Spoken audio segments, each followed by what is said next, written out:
బిడ్డ అయినప్పటికీ కూడా రేవంత్ రెడ్డి గారు బీసీలకు 42% ఉద్యోగ ఉపాధి రాజకీయ అవకాశాలలో మరి స్థానం కల్పించాలనే లక్ష్యంతో ఇచ్చిన మాట ప్రకారం కులగణన చేపట్టి అసెంబ్లీలో ఏకాభిప్రాయం తీసుకొచ్చి పంపించిన బిల్లులు ఏదైతే ఉన్నాయో గవర్నర్ గారి దగ్గర రాష్ట్రపతి దగ్గర దాదాపుగా 6 నెలల నుంచి కొన్ని 2 బిల్లులు మరి గత 2 నెలల నుంచి 1 బిల్లు ఇలా పెండింగ్ పెట్టుకోవడంతో ఇబ్బందికరమైనటువంటి సిచ్యువేషన్ ఉంది.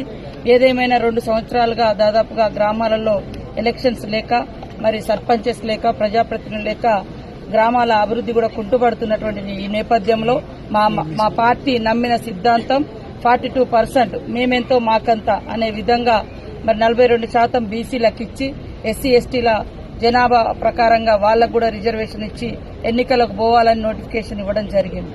స్థానిక సంస్థలకు ఇచ్చిన వెంటనే కొంతమంది హైకోర్టుకు కొంతమంది సుప్రీంకోర్టుకు పోయినరు. ఇవాళ సుప్రీంకోర్టులో మరి రిజెక్ట్ చేయడం జరిగింది ఎవరైతే పోయినరో. అట్లనే హైకోర్టులో కూడా మరి బీసీ వర్గాలకు అదేవిధంగా రాష్ట్ర ప్రభుత్వం ఆశిస్తున్నటువంటి 42%తో స్థానిక ఎన్నికలకు పోవాలన్నటువంటి నిర్ణయానికి అనుగుణంగానే మరి ఇక హైకోర్టు నిర్ణయం కూడా వస్తుందని ఆశతో ఎదురు చూస్తా ఉన్నాం. ఖచ్చితంగా మనము జనాభా ప్రాతిపదికన ఫలాలైనా పదవులైనా పంచితే విభేదాలు ఉండవు. కాబట్టి రాష్ట్రంలో ఉన్నటువంటి 42% వాళ్ళకి ఇవ్వాలి బీసీ వర్గాలకు అనేటువంటి లక్ష్యంతో రేవంత్ రెడ్డి గారి ప్రభుత్వం పనిచేస్తుంది.